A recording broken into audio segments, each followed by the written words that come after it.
Hey everyone, Leroy from Level here, and today I'm going to walk you through how to use our Know Your Best Margins template. The purpose of this template is to help you track your margins on your jobs so you know which jobs have the best margins and which jobs are losing you money. Before we get started, please make sure you filled out the form below so you can get your own copy of the template I'm working through today. Enjoy. Alright, so I completed the form below this video and got sent an email with a copy of the template. This is the email. To access my copy of the template, all I have to do is click this link over here and I will be navigated to a G Sheet. Once here, the first thing I want to do is make a copy of this document for myself. To do so, navigate to File. Because I'm a G Sheet user, I'm going to say make a copy, but if you are an Excel user, you can navigate to download and click Microsoft Excel to get a copy of this document. So here we go. Let's make a copy. I'm going to call this copy Know My Best Margins, and I'm going to save it in my drive and click OK. Awesome. Now I have a copy of this template for myself, which I can edit. Before we continue through this walkthrough, it's important to remember why we're using this template. We're using this template to find out which jobs have the highest margins and which jobs have the lowest margins. This information lets you know what jobs you need to double down on and where you need to fix mistakes in your business. For example, let's assume I have the best margins on kitchen remodels. I'll want to do as many kitchen remodels as possible, whereas if I find that I'm losing money on bathroom remodels through this template, what I want to do is either stop doing bathroom remodels or find out what's causing that loss and fix it. Awesome. Now that we know what's the reason behind using this template, let's continue this walkthrough. All right. This template asks you for both your estimated numbers as well as your actual numbers so you can improve your estimates going forward. So the first thing you'll want to do after the client approves the estimate that you'll send them is add that estimate to this document. I have an example estimate of a kitchen remodel which I sent to the client handy, which is over here. What you'll find in this estimate is the total cost I estimated for this job, and I've applied a 20% margin or a 25% markup to this job, and what you'll find is that comes out to about $6,800, giving me a total cost of $27,200 and $34,000 in expected sales. Awesome. Let's remember those numbers so that we can put them into the template.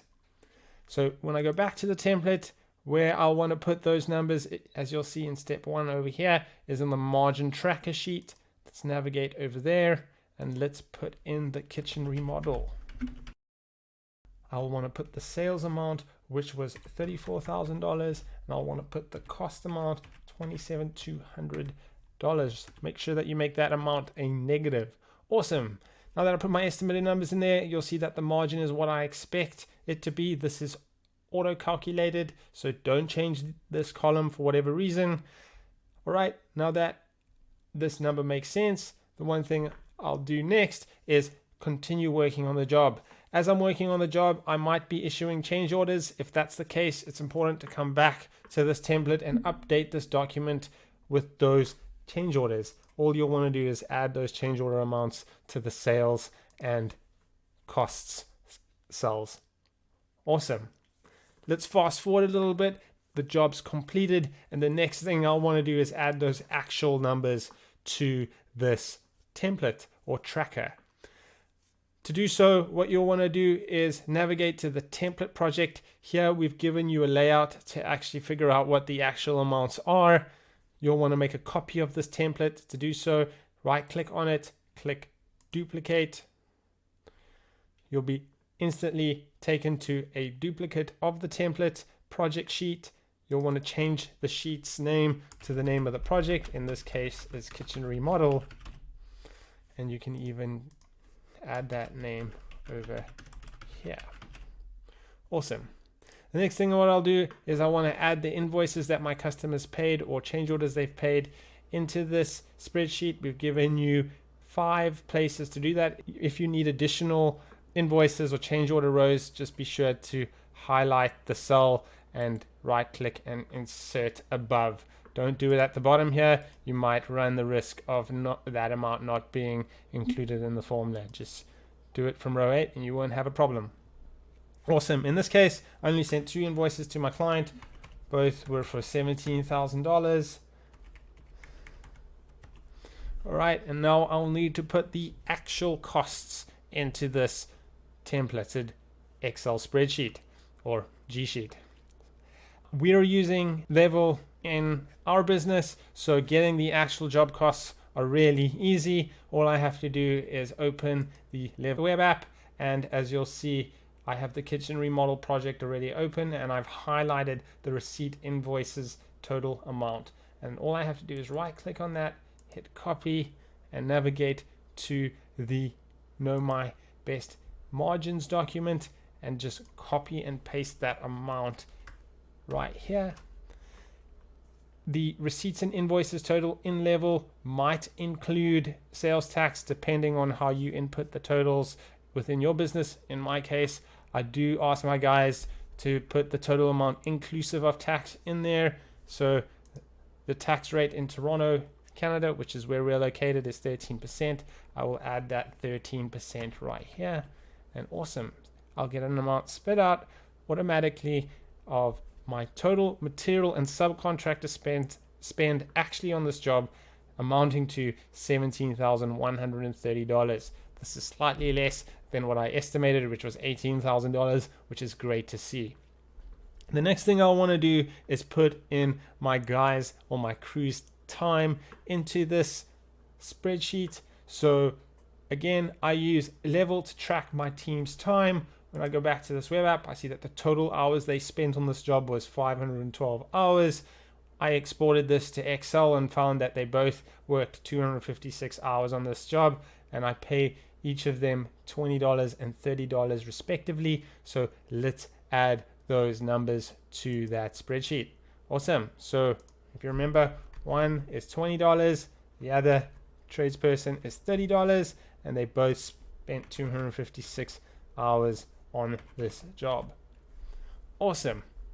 After putting in those numbers, the cost is automatically calculated, so is the gross profit, and again my markup percentage and margin percentage, which are different. Remember, and if you want to see an easy way of how to know the difference, it'll make it a piece of cake, watch this video we've put over here for you.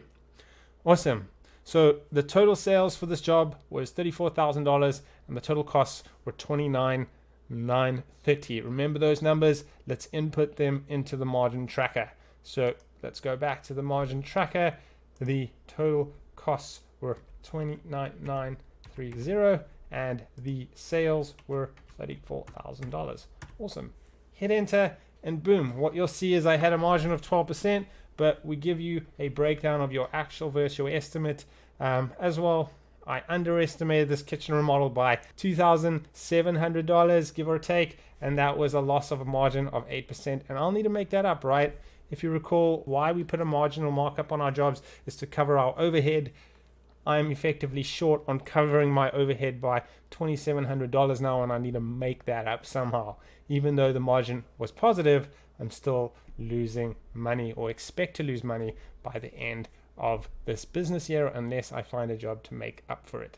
On that point, tracking your job costs is important, but what is as equally important is reviewing your actual job costs on your projects, right? We recommend that you do this weekly, so at the end of every week, just set aside 30 minutes. That's all you need to do, and this will drive so much value in your business. It will be incredible because you'll just know which jobs you're making money on and which ones you're not. Really, the best thing you can do is manage this document, and it will take you at most 30 minutes a week to do so. I know you guys don't have a lot of time, so if you can't do it on a weekly basis, at least set aside an hour a month to do this review. And I promise you, if you do this and you stick to the discipline and you use a tool like Level to track your job costs, so tracking your job costs are easy to do, you will really change your business or make sure that you're winning every single time in your business and just take away all that stress. Awesome. I hope you enjoyed the walkthrough today. If you have any questions or feedback, we'd love to hear it from you. Please send those questions or feedback to hello@checkthelevel.com. We'd love to know whether this template is bringing you value, helping you in your business, or if you have any feedback or improvements that you'd like to suggest, we're happy to hear you out on those as well. Awesome. So I hope you enjoyed today's video, and as always, let's go out and build better. Cheers.